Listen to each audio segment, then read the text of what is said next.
अस्सलाम वालेकुम dear students. आज के हम टॉपिक में जो है वो लिटरेरी मूवमेंट्स के मुतालिक बात करेंगे। और लिटरेरी मूवमेंट्स एक ऐसी टेक्निक है जिसमें हम लिटरेचर को जो है सेम फिलोसॉफिकल और आप कह सकते हैं एस्थेटिक क्वालिटीज के हवाले से उसको जो है कैटेगराइज करते हैं as oppose to the division by genre और एज वाइज। हम मोनार्क के हिसाब से नहीं उसको डिवाइड करते बल्कि सेम फिलोसॉफिकल और एस्थेटिक वैल्यू या पॉलिटिकल या सोशल वैल्यू के हवाले से हम इनको डिवाइड करते हैं। हमारे पास इस टर्म जो लिटरेरी मूवमेंट है इसको हम पर्टिकुलरली इंग्लैंड के हवाले से, जो बरतानिया में अंग्रेजी जुबान के हवाले से मुंसलिक रही या उन पे असर डाला, उनको आज हम डिस्कस करेंगे।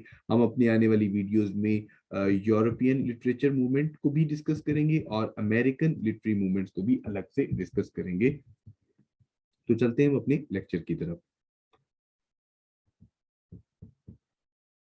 मेटाफिजिकल पोइट से मुराद ऐसे शायर जिन्होंने मेटाफिजिकल कॉन्सेप्ट का इस्तेमाल करते हुए फार-फेच्ड सिमिलीज और मेटाफोर का इस्तेमाल किया। अगर आप इसकी मिसाल समझना चाहें तो कंपैरिजन बहुत ही अजीबो-गरीब किस्म का बनाया। फर्ज करें एक प्लेट की मिसाल एक सूरज से दे दी जाए तो ये इस तरीके से कंपैरिजन बनाएंगे। फ्रीक्वेंट यूज ऑफ पैराडॉक्स, जिसमें death B not proud that दो शैल डाई में हमें नजर आता है कि एक तरफ जो है डेथ को वार्निंग भी दी जा रही है और दूसरी तरफ डेथ को कहा जा रहा है कि तुम भी मर सकती हो। कब?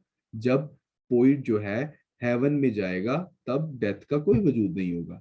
तो इस तरीके के वजूद हमें नजर आते हैं। इसका पहली दफा इस्तेमाल ड्राइडन ने जो है किया जब उसने डन के बारे में लिखा कि ही अफेक्ट्स मेटाफिजिक्स, और डॉक्टर सैमुअल जॉनसन ने इसको पॉपुलराइज किया और डेफिनेशन दी, two heterogeneous ideas are forcefully yoke together.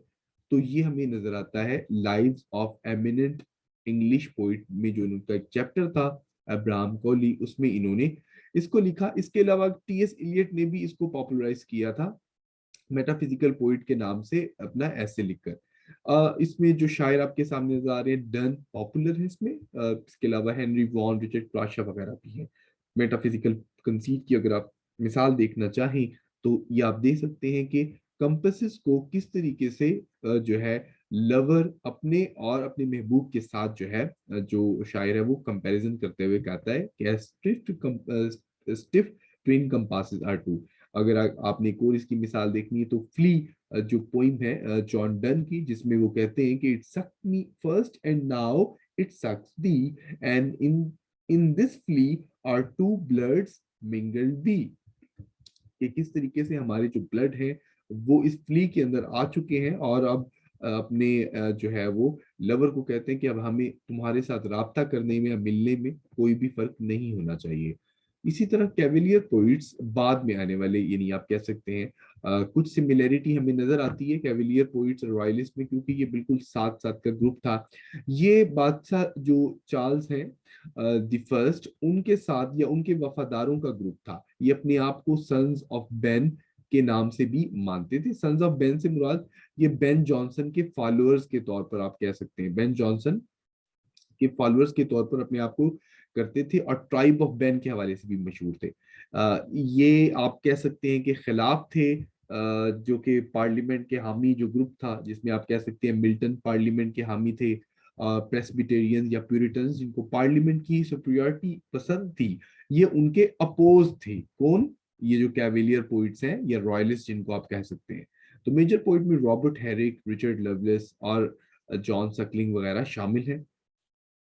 और अगस्टन के ऊपर बात की जाए तो अगस्टन नाम जैसे जाहिर हो रहा है रोमन एम्पायर सीजर अगस्टस के नाम से, जिस दौर में हॉरेस और वर्जिल जैसे रोमन पोइट जो है वो ग्रो हुए और रोमन लिटरेचर जो है पॉपुलराइज हुआ।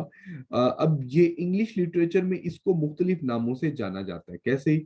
एज ऑफ रीजन के हवाले से भी जाना जाता है इसको।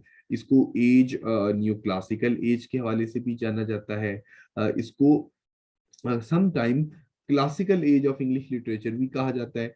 और यूरोप में उस दौर में एज ऑफ इनलाइटनमेंट चल रही थी। तो ये आपने जो है चीजें देखनी है साथ साथ क्या कुछ हो रहा था। और बरतानिया में जो सकमनात थे, क्वीन एन और जॉर्ज द फर्स्ट हमें नजर आते हैं। और इसके अलावा इसमें सटायर, हेरोइक कपलेट नॉवल की इब्तिदा में नजर आती, जैसा कि जोनाथन स्विफ्ट का गुलिवर्स ट्रैवल जो है उसको नॉवल तस्वुर किया जाता है, और कुछ लोग जॉन बनीन का जो पिलग्रिम प्रोग्रेस है उसको भी पहला नॉवल मानते हैं। इसके अलावा मॉक हेरोइक पोइम हमें नजर आती हैं, जैसे कि टेंसियाड, और इसके अलावा एब्सोलॉम एंड एकिटोफेल जॉन राइडर ने लिखी। तो ये सारी चीजें हमें नजर आती है। Rape of the lock. अब एपिसल टू अगस्टस लिखी पोप ने, हॉरस को इमिटेट किया। तो ये चूंकि सीजर अगस्टस एक बड़े मशहूर किस्म के बादशाह थे रोमन एम्पायर, उनके नाम से मंसूब करते हुए इसको अगस्टस एज कहा जाता है। इस टर्म को पॉपुलराइज करने में ओलिवर गोल्डस्मिथ और वॉल्टेयर का हाथ है, जिन्होंने इसको अगस्टन कहा। और स्विफ्ट के सटारिकल वर्क जो है होरेशियन, जोवेनेलियन और मेनिपियन सटायर, जो कि रोमन हमें दौर से मिलते हैं, वो भी पॉपुलराइज हुए इस दौर में। जैसा कि जो उनकी मशहूर किताब है अ टेल ऑफ अ टब, इसके अलावा मॉडेस्ट प्रपोजल, ठीक है, जो जो जुवेनिलियन सटायर की इलामत है। होरेशियन सटायर में हमें गुलिवर ट्रैवल नजर आता है। तो ये तमाम चीजें हमें नजर आती हैं इस एज में। अगर हम मेटरी फिक्शन की बात करें, खवातीन के जो है फोकस किया सेक्सुअलिटी के ऊपर, प्रॉमिस्कुअस अफेयर के ऊपर। और इसको जो है तीन खवातीन जो लिखा रही हैं आपके सामने, एलिजाबेथ हेवुड, एप्राबेन और डेलरवेयर मेनली, इनका नाम शामिल है, जिनको द फेयर ट्रायमविरेट ऑफ विट भी कहा जाता था, जिनको जेम्स स्टर्लिंग ने कॉइन किया। इनको बाज औकात नॉटी ट्रायमविरेट भी कहा जाता था, क्योंकि क्लैंडस्टीन अफेयर और सेक्सुअल अफेयर भी इन्होंने दिखाए। एक मशहूर जो नॉवल है फेनाटोमिना, अगर उसकी आप बात करें तो उसमें किस तरीके से उन्होंने जो है शो करवाया कि एक जो खातून है वो भेस बदलकर चार वो मर्द को ट्रैप करती है। तो जो टिपिकल कन्वेंशनल स्टाइल था जिसमें मर्दों को ही दिखाया जाता था कि वो ट्रैप कर रहे हैं, उससे हटकर हमें चीजें यहाँ पे नजर आती हैं। शॉर्ट स्टोरीज पॉपुलराइज थी, सेक्सुअल लव, रोमांस वगैरह ये दिखाए गए हैं। नॉवल की इब्तिदा कह सकते हैं कि करने में इमेजिनरी फिक्शन का बहुत हाथ है। Romanticism highly imaginative form of जो मूवमेंट है, इसमें इमेजिनेशन, इमोशंस, फीलिंग्स, नेचर, इन तमाम चीज़ों का कम्बिनेशन हमें नजर आता है। हमें इस तहरीक का असर यूरोप में भी नजर आता है, लेकिन बरतानिया में अगर हम बात करें तो लिरिकल बैलेट्स की पब्लिकेशन के साथ ही इसका आगाज हुआ जाता है। लिरिकल बैलेट्स की पब्लिकेशन के साथ हमें नजर आता है कि वो जो पुराना न्यू क्लासिकल सटायर जो नजर था उसको हटकर नए तरीके कार से कॉमन आदमी को डील करना उनको पसंद था। रस्टिक जो अफेयर्स थे, रूरल लाइफ थी, मेलानकोलिक या ग्लोरिफिकेशन ऑफ वेमेन, या नेचर को अपना साथी दिखाना, ये तमाम चीजें और हाईली इमेजिनेटिव चीजें दिखाना, इसको प्लेस करना, ये एक इंपॉर्टेंट फॉर्म था।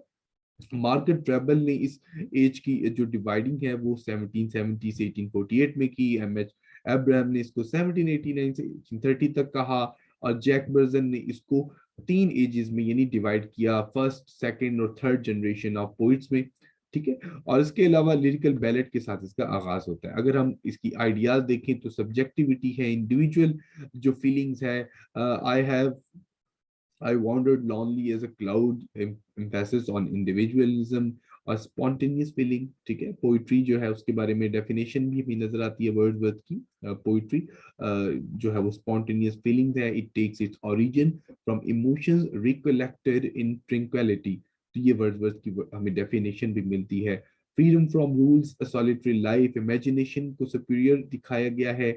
और इसके अलावा ब्यूटी को प्रेस किया गया है, आर्टिस्टिक ब्यूटी को नजर जो है उसकी तारीफ की गई है।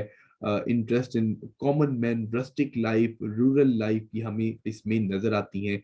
Attribution of human feelings to non animate objects जो है वो इस खास बात है। इंपॉर्टेंट पोइट्स अगर देख लें आप, राइटर आपके सामने वर्ड्सवर्थ, कॉलरिज, शेले, बायरन वगैरह शामिल हैं। इंपॉर्टेंट जो रिप्रेजेंटेटिव वर्क है वो आपके सामने बहुत एक इम्पॉर्टेंट एज है। इस दौर के जो शायर हैं ये ओड्स वगैरह जिन्होंने लिखी, जैसा कि जॉन कीट्स हैं, उनकी ओड्स को मत पढ़ना भूलिएगा। If you are going to appear in any kind of written examination और इंटरव्यू, तो ये इंपॉर्टेंट आपकी पोइट्स हैं जिनको आपने पढ़ना जरूरी है। लेक पोइट्स उसी की ऑफशूट है, और first generation of romantic poets में आते हैं साउथी, विलियम वर्ड्सवर्थ, कॉलरिज। और ये इनकी आप समझ लें, लेकिन लेक डिस्ट्रिक्ट में इनकी रहाइश थी, कुछ अर्सा रहे ये, तो उस वजह से ये लेक पोइट कहना शुरू कर दिया इनको। फ्रांसिस जेफरी जो क्रिटिक थे, उन्हें इनका नाम जो है लेक पोइट के तौर पर यानी जो है कहा, और स्कूल ऑफ वाइनिंग बेसिकली तो ये एक शुरू में डेरोगेटरी एक किस्म के तौर पे इन्होंने अप्लाई किया था, लेकिन बाद में पॉपुलराइज हो गया। जिनमें से दो पोइट हमें नजर आते हैं जिन्होंने पोइट लॉरेट के तौर पर भी सर्व किया, जिसमें सऊदी है, और इसके अलावा विलियम वर्ड्सवर्थ हमें नजर आते हैं जिनकी डेथ 1850 में हुई। कॉलरिज सुपरनैचुरल इमेजिनेशन और नेचुरलिज्म का मिक्सचर अपनी मशहूर poem the rhyme of ancient mariner और क्रिस्टोबेल में दिखाते हुए नजर आते हैं। और इसके अलावा प्रेलूड जो ऑटोबायोग्राफिकल पोइम है 1850 में पोस्टह्यूमसली शाया होती है वर्ड्सवर्थ की डेथ के बाद। ऑक्सिलरी मेंबर जिसने इंस्पायर किया विलियम वर्ड्सवर्थ को, वो हमारे पास डोरोथी वर्ड्सवर्थ है, जो कि ऑक्सिलरी मेंबर कहलाए जा सकते हैं इस लेक पोइट के। डेविल थॉट्स रिप्रेजेंटेटिव वर्क है कॉलरिज और साउदी का, जिसको बाद में सेटराइज किया बायरन और शैली ने, यानी तंज किया, और इसके बारे में दो उन्होंने अलग से भी पोइम्स लिखी हैं। अगर हम बात करें गॉथिक फिक्शन की, तो गॉथिक में हॉरर एलिमेंट हमें नजर आते हैं, dark side of nature, romantic ideals और सुपर एलिमेंट, मॉर्बिड डिजायर, इसके अलावा फीलिंग ऑफ इलनेस, ये तमाम चीजें हमें नजर आती हैं। खौफ का आंसर, डरावना और अजीबो गरीब किस्म की बैरन सेटिंग है जो नॉवेल्स होगी, बंजर बयाबान जगह, ये तमाम चीजें की है। रिप्रेजेंटेटिव वर्क में पहला काम हॉरेस वालपोल का कासल ऑफ ऑटरेंटो में नजर आता है, जिसकी सबटाइटल भी as a Gothic story, and Radcliffe जिनको द ग्रेट इंचेंट्रेस कहा जाता था, उनकी इस गॉथिक लिटरेचर पर असर की वजह से। और मैथ्यू लुइस का द मॉन्क का पब्लिकेशन डेट को भी देखते रहिए साथ में। शैली ने 17 ईयर्स की एज में जेस्टोजी लिखा, और पहला प्रोज वर्क था इनका फ्रैंकेनस्टाइन, मैरी शैली की जो तख्लीक है मॉडर्न प्रोमेथस। और इसके अलावा ड्रैकुला एपिस्टलरी नॉवल जो ब्रैम स्टोकर ने लिखा। एपिस्टलरी नॉवल फ्रैंकेनस्टाइन को भी आप जो है एपिस्टलरी नॉवल कहते हैं, जिसको लेटर्स में या न्यूज़पेपर में या क्लिपिंग की सूरत में लिखा जा रहा हो, और उसमें ये तरीका इस्तेमाल किया गया रहा। अगर हम बात करें प्री रेफेलाइटिज्म की, तो बहुत ही इंपॉर्टेंट मूवमेंट है जिसने डेकेडेंट मूवमेंट, आर्ट फॉर आर्ट से मूवमेंट में अपना असर जो है वो छोड़ा है। और अगर हम इसको मजीद एक्सप्लेन करें तो रफेल जो है इटालियन पेंटर था रेनेसांस एज का, तो वो सिंपलिसिटी के साथ पेंटिंग करता था। तो ये जो ग्रुप था, अंडर 25 ईयर्स इनकी एज थी, इस ब्रदरहुड जो कि अपने नाम में PRB लिखा करते थे, तो इन्होंने कहा कि हमने लैविश स्टाइल के साथ या बड़ी क्लियर डिपिक्शन के साथ पेंटिंग या पोइम्स लिखनी है, सिंपलिसिटी के बजाय रोमांटिक आइडियल्स को फॉलो करना है, और इसके अलावा इमेजिनेशन को यूज करना है और रियलिटी को दिखाना है। तो ये विलियम हॉलमैन हंट और डांटे गैब्रिएल रोसेटी और इनकी जो सिस्टर है क्रिस्टियाना रोसेटी वगैरह, इन्होंने मिलकर इसकी ब्रांच रखी। 7 मेंबर ब्रदरहुड है, 5 साल तक ही चला ये। और इनकी ये जो है वो डॉक्ट्रिन थी। अगर डॉक्ट्रिन को अलावा अगर आप मजीद इसको एलेबोरेट करना चाहें, तो हम इनकी पेंटिंग को देखकर भी आपको एक्सप्लेन करेंगे। रिप्रेजेंटेटिव वर्क में ये इनकी पोइम्स हैं। गॉबलिन मार्केट मशहूर है। इसके अलावा द ब्लेस्ड डैमोज़ेल भी दांते गैब्रिएल रोसेटी की इंपॉर्टेंट पोइम है रिप्रेजेंटेटिव वर्क में। और खास जो इनकी बात है कैरेक्टरिस्टिक फीचर में, glorification of art, escape from darkness, ugliness contemporary society से, और सेंसिस या सिचुएशन या रोमांटिसिज्म को हाईलाइट करके दिखाना। आपके सामने रफेल एक इटालियन पेंटर है जो रेनेसांस पीरियड का पेंटर था, उसकी पेंटिंग को एक प्री रेफेलाइट ब्रदरहुड की एक मेंबर की पेंटिंग के साथ रख के मैंने कंपैरिजन करके दिखाया गया कि किस तरीके से रिच है अपनी डिपिक्शन में या इमेजरी में, या किस तरीके से उसको दिखाया गया। तो याद रहे कि ये ना सिर्फ एक पोइट्री मूवमेंट थी बल्कि एक आर्टिस्टिक मूवमेंट थी, क्योंकि इनके जो 7 मेंबर ब्रदरहुड के जो लोग थे, उनमें काफी लोग पेंटर भी थे, पोइट भी थे, क्रिटिक भी थे। तो ये सारे लोग मिलके थे। अगर चाहिए ब्रदरहुड 5 साल के बाद डिसॉल्व हो गया था, लेकिन इसके मेंबर जिंदा थे और उसका असर काफी देर तक उन्होंने छोड़ा है। अगर हम आर्ट फॉर आर्ट से की बात करें, तो ये मूवमेंट एस्थेटिक मूवमेंट भी कहलाती है, जो कि रिडक्टिव मूवमेंट या किसी भी तरह के मॉरल जो पर्पस है लिटरेचर का, उसको रिजेक्ट करते हुए कहती है कि लिटरेचर का असल मकसद जो है वो सिर्फ प्लेजर डिराइव को जो है वो आप कह सकते हैं इंड्यूस करना है, और परस्यूट ऑफ ब्यूटी और सेल्फ एक्सप्रेशन को फॉलो करना चाहिए। एस्थेटिसिज्म का जो टर्म है वो क्रिटिक वाल्टर हैमिल्टन ने in the aesthetic movement England में इस्तेमाल किया। और इसके अलावा ब्रिटिश डेकेडेंट राइटर्स जो हैं वो ऑक्सफोर्ड प्रोफेसर वाल्टर पेटर, इनसे जो है वो मुतासिर थे। हमें इंग्लैंड में ऑस्कर वाइल्ड नजर आते हैं। ऑस्कर वाइल्ड का नाम जो यूरोपियन डेकेडेंट मूवमेंट है, डिके से जिससे मुतल्लिक है, डिके डिजनरेशन से मुतल्लिक जो मूवमेंट थी, जो कि मॉरल वैल्यूज के तबाही की तरफ का इशारा करते हुए बताती है ये मूवमेंट, उसके साथ भी हमें इसका इस्तेमाल नजर आता है।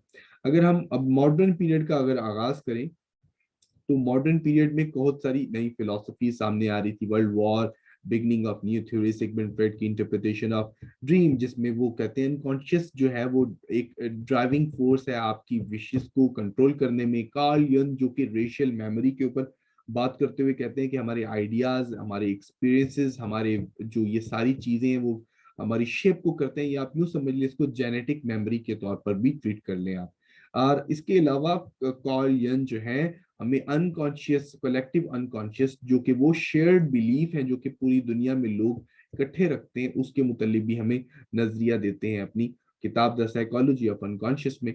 इसके अलावा अल्बर्ट आइंस्टाइन अपनी थ्योरी ऑफ रिलेटिविटी में मोशन को टाइम के साथ जोड़ते हुए कहते हैं कि चाहे आप स्पेस में जाएं या कहीं भी, जो टाइम है वो मोशन के साथ रेलेवेंट है।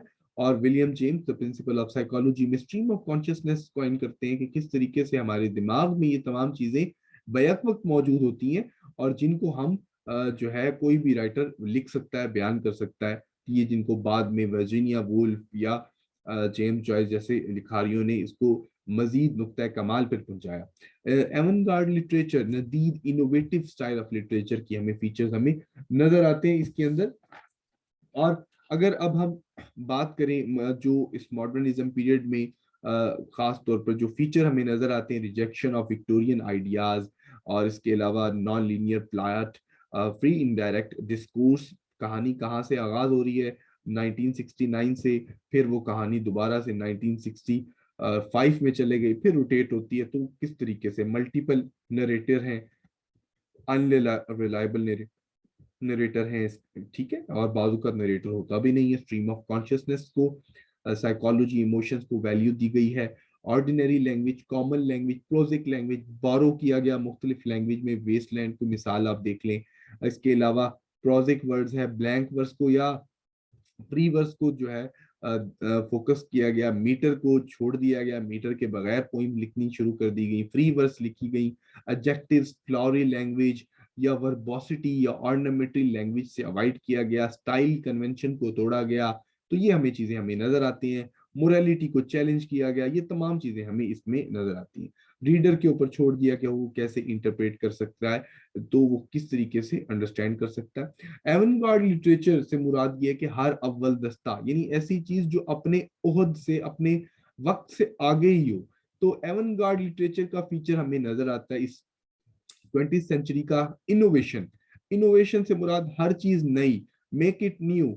एजरा पाउंड का जो मैक्सिम है, जिसको आप कह सकते हैं यूज किया गया, कि इनोवेटिव स्टाइल को, पोइट्री को, प्रोज में, मतलब something new, creative in a new way, plot नया, और इसको टेक्निक नई, हर चीज जो है वो नए तरीके से एक्सप्लेन की गई। तो ये हमें नजर आती है। रिजेक्शन ऑफ स्टैंडर्ड आइडियाज, पुराने प्रिंसिपल्स को छोड़कर नई बातों को जो है एक्सप्लेन किया गया।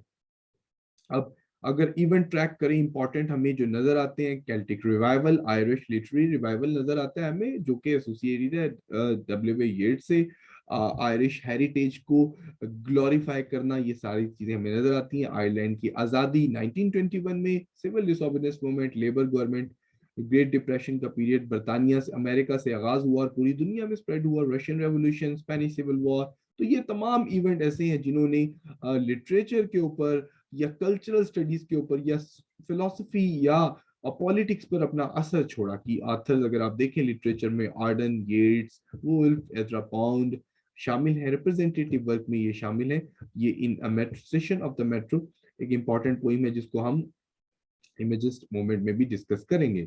स्ट्रीम ऑफ कॉन्शियसनेस एक पार्ट कह सकते हैं इस यानी इस मॉडर्निज्म का, कि जिसमें लिखारी जो है उन्होंने नए तरीके से लिखना शुरू किया थॉट को, जो करेक्टर के माइंड में चल रहा है, चाहे मुख्तलिफ थॉट हैं पास्ट या प्रेजेंट के, उसको उसी तरीके से लिख देना बगैर किसी तरतीब के स्ट्रीम ऑफ कॉन्शियसनेस है। यानी मिस्टर चिप्स के दिमाग में जो चल रहा है, जेन हिल्टन ने वो लिख दिया, पास्ट प्रेजेंट को मिक्स कर दिया, वर्जीनिया वुल्फ ने अपने कैरेक्टर के साथ ये किया, विलियम फॉकनर ने ऐसे किया, तो ये हमें चीजें नजर आती हैं। तो ये to depict the multitudinous thoughts and feelings which pass through the mind of a narrator. Alexander Bain ने कॉइन किया, विलियम जेम्स ने इसको प्रिंसिपल ऑफ साइकोलॉजी में पॉपुलराइज किया, मे सिंक्लेयर ने डोरोथी रिचर्डसन के नॉवल पॉइंटेड रूफ में इसको इस्तेमाल किया पहली दफा। की ऑथर्स आपके सामने हैं, टीएस एलियट की the love song of J Alfred प्रोक्टॉफ में, यूलिसिस में, लाइट हाउस में, और फिनिगन्स बेक में। तो जेम्स जॉयस ने इंतहा की, तमाम कन्वेंशनल प्लॉट को तोड़ा और नई obscure language, grammatical style, pronunciation, punctuation की नई नई टेक्निक इस्तेमाल की, लॉन्ग सेंटेंसेस, और जो है ये चीजें हमें नजर आती हैं। स्ट्रीम ऑफ कॉन्शियसनेस को भी इस्तेमाल किया, तो ये एक जो है इनोवेटिव टेक्निक हमें नजर आती है, जिसको आप एवनगार्ड भी कह सकते हैं। एवनगार्ड से मुराद ये है कि हर चीज या लिटरेचर का कोई पीस, कोई वर्क, कोई आर्ट, कोई शख्स जो कि जदीद हो, नया हो, हट कर हो। हम स्ट्रीम ऑफ कॉन्शियसनेस में थोड़ी सी डिफ्रेंशिएट करने की कोशिश करेंगे, ब्रेन, इंटीरियर मोनोलॉग और स्ट्रीम ऑफ कॉन्शियसनेस। आप कह सकते हैं कि स्ट्रीम ऑफ कॉन्शियसनेस को अगर जो एक्सप्लेन किया जाए तो वो इंटीरियर मोनोलॉग होगा, यानी वो टेक्निक जिसमें स्ट्रीम ऑफ कॉन्शियसनेस को एक्सप्रेस किया जा रहा है। स्ट्रीम ऑफ कॉन्शियसनेस इंप्रेशन और परसेप्शन को मिक्स करके ग्रामेटिकल नॉर्म्स को तोड़ते हुए बयान कर सकती है, जबकि जो ड्रामेटिक इंटीरियर मोनोलॉग है आपका, वो उसमें हो सकता है अरेंजमेंट के साथ बात को बताने की कोशिश की जा रही हो, थॉट को ऐसे बताया जैसे जाएगा जैसा कि डिपिक्ट किया जा रहा है ओरिजिनली। तो ये तमाम चीजें, और हमें अगर नजर आए तो स्ट्रीम ऑफ कॉन्शियसनेस, फिर करेक्टर के माइंड में क्या चल रहा है और आथर किस तरीके से उसको नरेट करता है, प्रेजेंट करता है, ये सारे फीचर्स में शामिल है। तो लॉस्ट्रेशन जनरेशन, गर्ट्रूड स्टाइन ने इस टर्म को कॉइन किया, और इसकी एट्रीब्यूशन से मुराद ये है, ये वो लोग हैं जो कि 1883 से लेकर 1900 के दौरान पैदा हुए, और इस दौरान में ये जो लोग पैदा हुए, वर्ल्ड वॉर फर्स्ट से डिसइल्यूजन, डायरेक्शनलेस, एमलेस इन्होंने अपने आप को पाया, वॉर मैनिया या रिलीजियस के साथ भी इनकी एफिलिएशन कोई नहीं थी, और रिलीजन के साथ भी इस तरह की पॉलिटिकल फिलॉसफीज को ये स्केप्टिसिज्म के साथ देखते थे, शक की निगाह से। तो ये हमें नजर आती है। अर्नेस्ट हेमिंगवे ने इसको अपनी एपिग्राफ में, इंट्रोडक्टरी जो एक स्टेटमेंट है उसमें, द सन आल्सो राइजेस में और मूवेबल फीस्ट में इसका इस्तेमाल किया। और अगर आप देखें इनकी की फैक्ट, तो ये रेस्टलेसनेस और डेकेडेंस को एक्सप्रेस करता है। की ऑथर्स आपके सामने Ezra Pound, F Scott Fitzgerald, Ernest Hemingway, Eliot वगैरह शामिल है। याद रहे कि लॉस्ट जनरेशन में वो लोग शामिल हैं जो कि 1883 से लेकर 1900 के पीरियड के दौरान पैदा हुए। उसमें इंपॉर्टेंट पॉइंट्स आपके सामने हैं, और ये आपके सामने कोटेशन भी आ रही है जो कि अर्नेस्ट हेमिंगवे से मंसूब है। हम वर्ल्ड वॉर वन के पोइट के बारे में बात करेंगे, वो पोइट जिन्होंने वॉर की हॉरर को डिपिक्ट किया, कुछ ने डिपिक्ट किया और कुछ ने ग्लोरीफाई किया। जैसा कि रूपर्ट ब्रूक ने आइडियलाइज किया वॉर को और अपने आइडियलिस्टिक वॉर सोनेट्स लिखी, द सोल्जर। येट्स ने उनको हैंडसमेस्ट यंग मैन ऑफ इंग्लैंड कहा, जबकि दूसरी तरफ सेसोन हमें नजर आते हैं जिन्होंने हॉरर ऑफ वॉर को नजर आया, सोल्जर्स डेक्लेरेशन भी लिखी, शर्ट्सन ट्रायोलॉजी भी लिखी, और विल्फ्रेड ओवन जो कि इससे मुतासिर थे। तो ये रिप्रेजेंटेटिव वर्क है इनके, जिसमें ये वॉर के हॉरर या ट्रेंच पोइट भी आप इनको कह सकते हैं, वॉर पोइट भी कह सकते हैं। तो ये इनकी इंपॉर्टेंट कंट्रीब्यूशन है लिटरेचर के लिए, कि एक पर्टिकुलर पोइट थे जो कि वॉर से एसोसिएटेड थे और अपने वॉर एक्सपीरियंसेस को इन्होंने बयान किया। इमेजिज्म मूवमेंट, एजरा पॉन्ड का नाम हम इसमें लेंगे। एजरा पॉन्ड ने इमेजिज्म मूवमेंट जो है उसके आर्टी ह्यूम के साथ अटैच है, और इसमें precision of imagery, use no extra word, sharp language, no adverbs, no flowery language, जो बात है डायरेक्ट ट्रीटमेंट ऑफ वर्ड के साथ उसको एक्सप्लेन किया जाना चाहिए। इन स्टेशन ऑफ अ मेट्रो में हमें ये तमाम नजर आती हैं। तो अमेरिकन पोइट एजरा पॉन्ड ने इसको 11 पोइट्स को तकरीबन जो है वो गिनवाया अपनी एक डेस्क इमेजेस में, तकरीबन 11 पॉइंट्स को काउंट करवाया। अब अगर देखें की मेंबर्स आपके सामने, जिनको 3 ओरिजिनल इमेजेस कहा जाता है, रिचर्ड एल्डिंगटन है जो कि एल्डा डोलिटल के हस्बैंड थे, एजरा पाउंड है जिनको फर्स्ट थ्री इमेजिस्ट कहा जाता है, बाद में एसोसिएटेड लोग भी हैं। ये आपके सामने पोइम है, अहम मिसाल है, इन स्टेशन ऑफ अ मेट्रो, जिसमें बहुत उम्दा तरीके से इंसानों के चेहरों को पेटल्स के साथ तशबीह देते हुए बैक वक्त दो इमेजेस क्रिएट कर दी, इंसानों की और दरख्त पर मौजूद पत्तों की। तो ये है इमेजिज्म। अगर की मेंबर्स की बात की जाए तो हमारे सामने एजरा पाउंड है जिनका रिप्रेजेंटेटिव वर्क आपके सामने है, और फ्यू डोंट एक ऐसे है बाय एन इमेजिस्ट, और इसके अलावा एमी लॉरेंस लॉयल जिनके रिप्रेजेंटेटिव वर्क आपके सामने मौजूद है। अदर मेंबर्स के तौर पर अगर आप देखना चाहें जो कि इस इमेजिस्ट मूवमेंट का हिस्सा थे, तो ये थे जिनमें यूके, यूएसए, कनाडा, रशिया के भी पोइट वगैरह शामिल हैं। हम पोस्ट मॉडर्निज्म की बात करें तो एक ऐसी मूवमेंट है जो कि कल्चरल, आर्टिस्टिक, पॉलिटिकल या सोशल प्रैक्टिसेस को एक्सप्लेन करती है। कुछ क्रिटिक्स का मानना है पोस्ट मॉडर्निज्म जो है लिटरेचर को ऑब्सक्योर करती जा रही है, और it has not add anything fruitful of any, you can say that creative quality. तो ये भी कुछ है। बहरहाल हम इसको एक्सप्लेन करेंगे पोस्ट मॉडर्निज्म को। सबसे पहले तो ट्रिगरिंग इवेंट्स देख लें। वर्ल्ड वॉर सेकेंड है, Geneva convention, mass killing of Jews, rape of Nanking, Japanese army की तरफ से चाइना में किलिंग और मर्डर और रेप की activities, civil right movement, cold war, American civil right movement, cold war between Russia and America, independence of colonial state, ऐसे triggering events हमें नजर आते हैं। ये रिजेक्ट करती है सेल्फ कंस्ट्रक्टेड ट्रुथ को, आइडेंटिटीज को, फिक्स प्रिंसिपल्स को, बाइनरी ऑपोजिशन को, ही एंड शी में। इसके अलावा जेंडर रोल्स को चैलेंज किया जाता है। मीनिंग किसी भी चीज का फिक्स नहीं है, interpretation is open to debate. Stable identity की तरफ hierarchy, he, she, you, other के ऊपर डिफरेंस किया जाता है, डिबेट किया जाता है। कैरेक्टराइजेशन, जेंडर डिफरेंस या स्टीरियोटाइप्स को चैलेंज किया जाता है। Mistrust of Meta narrative, Meta narrative से मुराद ये है कि वो ग्रैंड नैरेटिव जो कि हमारे बड़े बड़े वैल्यूज को या सिस्टम को डिफाइन करते हैं, जैसे कैपिटलिज्म है, या रिलीजन की कोई डॉक्ट्रीन है, या natural selection by means of evolution आप कह सकते हैं, यानी बड़े बड़े फलसफियाना नजरियात है। तो ये मिसट्रस्ट है उस मेटा नैरेटिव की टर्म की तरफ।